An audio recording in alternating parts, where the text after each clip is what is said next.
Hi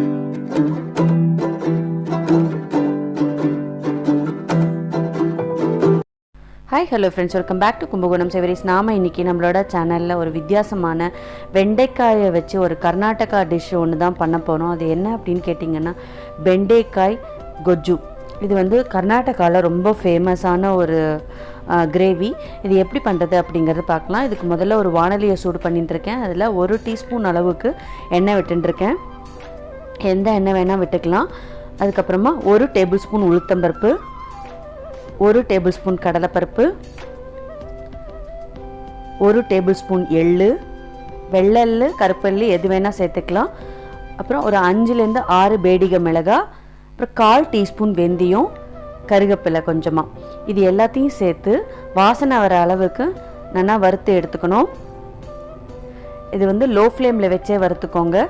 இப்போது வறுத்தாச்சு. அதுக்கப்புறமா இது வறுத்த எல்லாத்தையும் ஒரு மிக்ஸி ஜாரில் சேர்த்துக்கிறேன். அதுக்கப்புறமா இது கூட 1 கப் அளவுக்கு துருவின தேங்காய் அதையும் சேர்த்துண்டு இது அரைப்படுறதுக்கு தேவையான அளவுக்கு தண்ணியும் விட்டுண்டு இதை நல்லா ஸ்மூத் பேஸ்ட்டாக அரைச்சி முதல்ல நம்ம ரெடி பண்ணி வச்சுக்கணும். அதுக்கப்புறமா ஒரு பாத்திரத்தை சூடு பண்ணிட்டு அதில் ஒரு 2 டேபிள் ஸ்பூன் அளவுக்கு எண்ணெய் விட்டுக்கோங்க.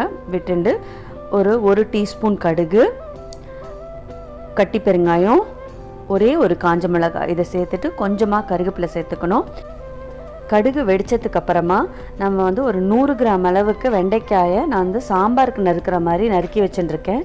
இந்த வெண்டைக்காயும் நான் வந்து இது கூட சேர்த்து நல்லா வதக்க போகிறேன். இதில் வந்து இந்த குழக்கழப்பு தன்மை போகிற அளவுக்கு நல்லா வதக்கணும். அட்லீஸ்ட் ஒரு 2லேருந்து 3 நிமிஷம் வரைக்கும் வதக்க வேண்டியதாக இருக்கும். இது வந்து நல்லா வதக்கணும் அப்படின்னா அந்த வெண்டைக்காயோட ஸ்மெல்லும் நல்லா வரும். இப்போ வந்து ஒரு சின்ன நெல்லிக்காய் அளவுக்கு புளியை ஊற போட்டு அதோட தண்ணியை எடுத்து வச்சுட்டுருக்கேன். அதையும் இது கூட சேர்த்துக்கிறேன். இது கூட ஒரு 1/2 டீஸ்பூன் அளவுக்கு மஞ்சள் பொடி, தேவையான அளவு உப்பு, பொடிச்ச வெல்லம் இதையும் சேர்த்துக்கிறேன். வெல்லம் சேர்க்குறோமே இந்த கொஜ்ஜு வந்து ரொம்ப திதுப்பாக இருக்குமோ அப்படின்னு நினைக்க வேண்டாம். இதில் வந்து வெல்லம் சேர்த்துருக்கிறதே தெரியாத அளவுக்கு ரொம்ப நல்லா இருக்கும். இதில் வந்து மெயினே வெல்லம் தான். கண்டிப்பாக நம்ம வெல்லம் சேர்த்துக்கோங்க, ரொம்ப டேஸ்டியாக இருக்கும். இப்போது இதை எல்லாத்தையும் கலந்து விட்டுட்டு ஒரு தட்டு போட்டு மூடி வச்சிடலாம். புளியோட பச்சை வாசனை போகிற அளவுக்கு கொதிக்கணும். இப்போ பார்த்திங்கன்னா நல்லா கொதிச்சாச்சு. புளியோட பச்சை வாசனையும் போயிடுத்து. இந்த ஸ்டேஜில் நம்ம அரைச்சி வச்சுட்டுருக்கிற இந்த விழுதை இது கூட சேர்த்துக்கணும்.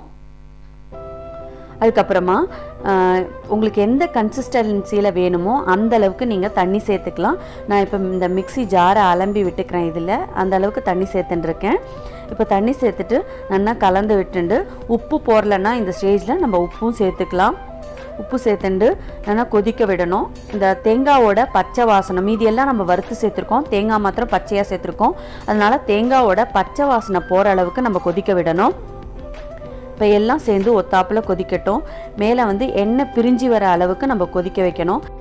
இது எக்ஸாக்டாக கொதிக்கிறதுக்கு 5லேருந்து 7 நிமிஷம் எடுத்துக்கும். ரொம்ப ஈஸியாக ஃபாஸ்ட்டாக செய்யக்கூடிய ஒரு டிஷ்ஷு, ரொம்ப டேஸ்டியாகவும் இருக்கும். இது சாதத்தில் பிசைஞ்சு சாப்பிட்றதுக்கு மட்டும் இல்லை, நம்ம வந்து அரிசி உப்புமா, அக்கி உசிலி, பொங்கல் இது கூட எல்லாம் தொட்டுன்னு கூட சாப்பிட்லாம். இதுக்கு முன்னாடி பைனாப்பிள் கொஜ்ஜு கூட போட்டிருக்கோம் நம்ம சேனலில், அதோட லிங்க்கும் கொடுக்குறேன். அக்கி உசிலியும் போட்டிருக்கோம், அதோட லிங்க்கும் கொடுத்துருக்கேன். அதையும் நீங்கள் செக் பண்ணி பார்த்துக்கலாம். இதை வந்து உங்கள் வீட்டில் ட்ரை பண்ணி பாருங்கள். ட்ரை பண்ணி பார்த்துட்டு எப்படி இருந்தது அப்படிங்கிறத எங்களுக்கு கமெண்ட் செக்ஷனில் கமெண்ட் பண்ணுங்கள். இந்த வீடியோ பிடிச்சிருந்தது அப்படின்னா லைக் பண்ணிக்கோங்க. இந்த வீடியோவை உங்களோட ஃப்ரெண்ட்ஸ் கூடயும் ரிலேட்டிவ்ஸ் கூடயும் ஷேர் பண்ணிக்கோங்க. இந்த வீடியோவை கடைசி வரைக்கும் பார்த்ததுக்கு ரொம்ப நன்றி. பழமையை புகுத்துவோம், பாரம்பரியத்தை காப்போம், ஆரோக்கியத்துடன் வாழ்வோம். தேங்க்ஸ் ஃபார் வாட்சிங்.